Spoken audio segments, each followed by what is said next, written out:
Drake Jackson. You guys see the Niners stuff. Of course, I'm going to bring up a Niners guy. But the whole narrative of the offseason was, oh, the Niners traded all their picks. They don't have this draft capital, all that, right?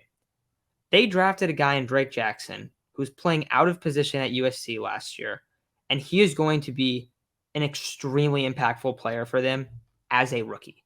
This is a guy that could legitimately finish the year with 8 sacks. And that's not a stretch because basically all that the 49ers have said about him is, yeah, looks like a first rounder. The Niners D-line coach, Chris Kosurick, he's known as one of the better defensive line coaches in the league, if not the best defensive line coach. Go look at his track record. He turns guys that are average players, and they consistently have career years with him all of the time. Ziggy Ansah is the best example of a guy that had like 2 good seasons, clearly because of Kosurick, and then kind of just fell off after he got paid, like after that. Like it was not the same guy. Drake Jackson is an insane athlete. He was playing outside linebacker. He was not playing his position last year. That's why he slid down in the draft, because his tape wasn't good, because he wasn't playing his position. He was playing about 30 pounds too light. He's about a 280 guy, and he was playing at 250, and he was playing outside backer. He still made a bunch of plays for the Trojans, but they just weren't very good. But now he's coming into the best spot you could come in as a defensive end, because his role is going to be passing down pass rusher off the edge, opposite Bosa's side. So you're going to have Bosa, Eric Armstead, who's an extremely slept-on player. Eric Armstead is an amazing D-tackle when he plays D-tackle. He plays both. He's super versatile. But when he's rushing from inside, he is an elite pass rusher from the inside.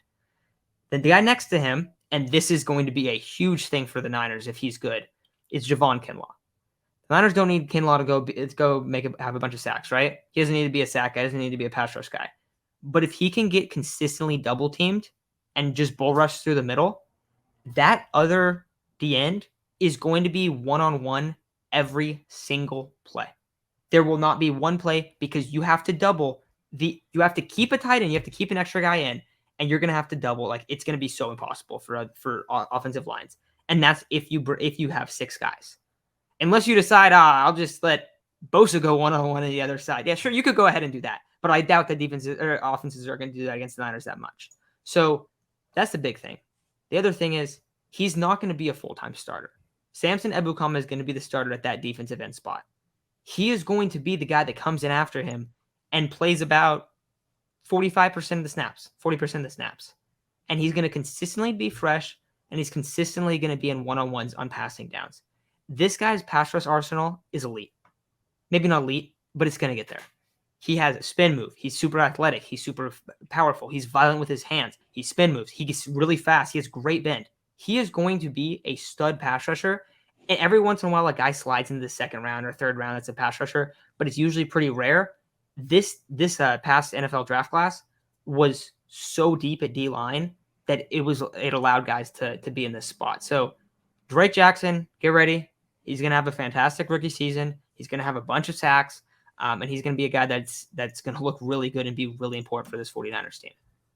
Yeah, I mean, Ravens fan here. What do we need? We need edge rushers. I went into the NFL draft and I did a lot of scouting. I looked at wide receivers, I looked at running backs, I looked at cornerbacks, and I looked at edge rushers. Drake Jackson was consistently my 2nd-round pick in mock drafts. Anytime I could get Drake Jackson, if I didn't get a 1st-round pass rusher, I was taking Drake Jackson. Why? Because I recognize that this dude is just a freak. He was my, I'll say, 2nd favorite 2nd-round pass rusher because David Ojabo got injured and became a 2nd-round pass rusher, but David Ojabo's not going to have an impact really his rookie season. So when you're looking at, even just all of the rookie 1st-round pass rushers, maybe outside of the guys taken in the top 10, he's coming into a situation where he is going to dominate. And we're going to see a lot of highlights of him. And the one thing that I always said when I was looking at Drake Jackson highlights was, if he needs, the only question that I have is, he's really thin right now. He needs to bulk up a little bit. And Matt, like you said, he's playing about 30 pounds, under what he should be.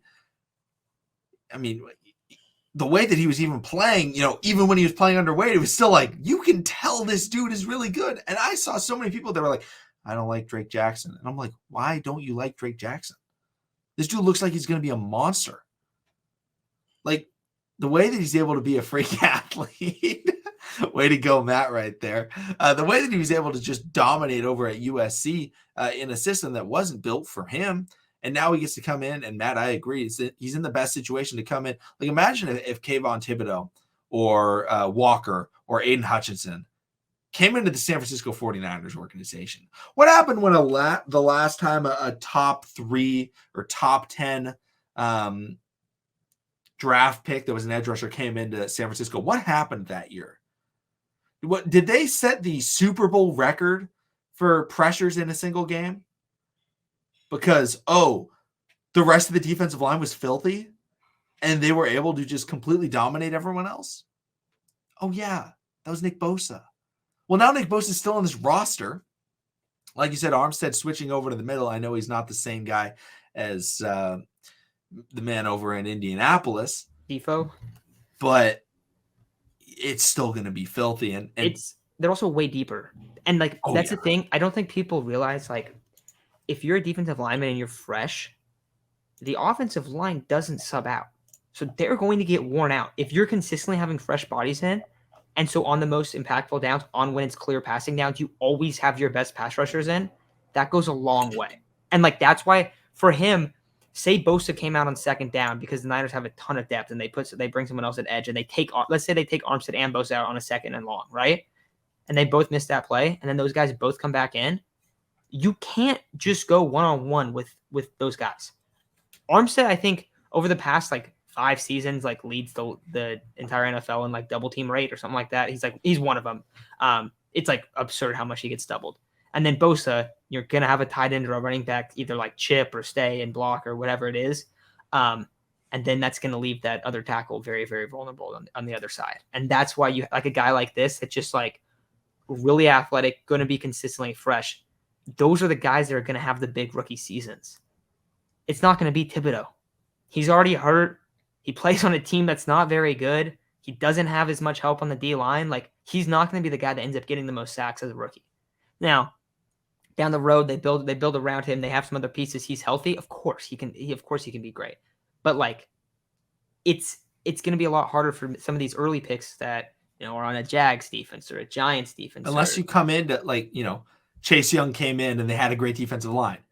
Bosa came in, they had a great defensive line. Other Bosa came in, they had Melvin Ingram. When the edge rushers win, it's because they came into an established line. It's very rare where, I highly doubt we see Walker come in and just be like, oh yeah, this guy's just the best guy in the NFL. And he might look like it, but he's not going to produce that kind of way because he's going to get doubled if he looks good. Exactly. I think those are 3 guys that are super underrated and likely is finally starting to get talked about because just put up the best preseason performance I've ever seen. And it was on national television on Fox. But guys, thank you so much for coming through to the stream.